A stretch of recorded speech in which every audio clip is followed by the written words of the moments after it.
தொடர்ந்து பாலியல் பலாத்காரங்கள் அதுக்கப்புறம் நடந்து கொண்டே இருக்கு. ராஜஸ்தான்ல ஹையஸ்ட் ரேப் கேसेसங்க இன்னைக்கு. இந்தியாவுல வந்து ஒரு 6 மினிட்ஸ்க்கு one girl is rapedங்க. அதனால என்ன பண்ணலாம்ன்றீங்க? அதனால என்ன பண்ண நியாயப்படுத்துறீங்களா? நான் எதுமே எப்படிங்க ஒரு பெண் வந்து வன்கொடுமையில பாலியல் வன்கொடுமை நடக்கலன்றாங்க இப்போ. சிபிஐ இன்குவைரி நடக்குது. சிபிஐ இன்குவைரி நடக்குதுங்க. சிபிஐ உங்களுக்கு இருக்கா உங்களுக்கு? உங்களுக்கு இல்லனா எனக்கு இருக்குங்க. உங்களுக்கு சாதகமா ஒரு ரிப்போர்ட் வரும்போது ஒரு ரிசல்ட் வரும்போது நீங்க நம்புறீங்க. உங்களுக்கு சாதகமா இல்லனா நாங்க நம்ப மாட்டோம். அது என்னங்க?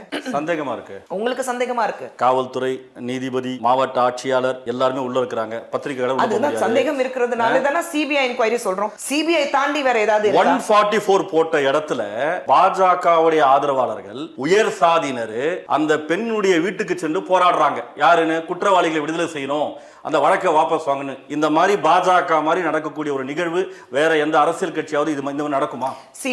இது மோடி எதிர்த்தாரா இல்ல பாஜக அரசு எதிர்த்ததா? நான் சொல்றேன் எதுக்கு எல்லா விஷயத்துக்கும் பிரதமர் வந்து ஒரு பதில் கொடுக்கணும்? எல்லா விஷயத்துக்கும் பிரதமர் ஏன் பதில் கொடுக்கணும்?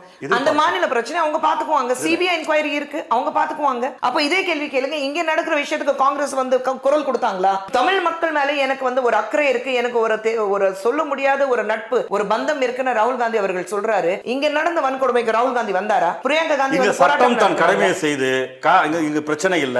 ஒரு கட்சிக்கார செஞ்சா அந்த கட்சி உடனே அந்த கட்சியிலிருந்து நீக்குறாங்க, அடிப்படை உரிமையிலிருந்து நீக்குறாங்க, கைது செய்யப்படுறாங்க. இத அதிமுகவும் செஞ்சிருக்காங்க, திமுகவும் செஞ்சிருக்காங்க. உங்களுக்கு பெர்செப்ஷன்ஸ்ங்க. உங்களுக்கு சாதகமா ஒரு விஷயம் நடந்தா இது எல்லாமே வந்து ஆங்கிலத்துல ஒரு பழமொழி இருக்கு, you see what you want to see. அவ்வளவுதான். உங்களுக்கு நீங்க என்ன பார்க்கணும்னு ஆசைப்படுறீங்களோ அதை மட்டும் நீங்க பார்த்துட்டு இருக்கீங்க. அவ்வளவுதான். அதுல என்னாலே ஒண்ணும் பண்ண முடியாது.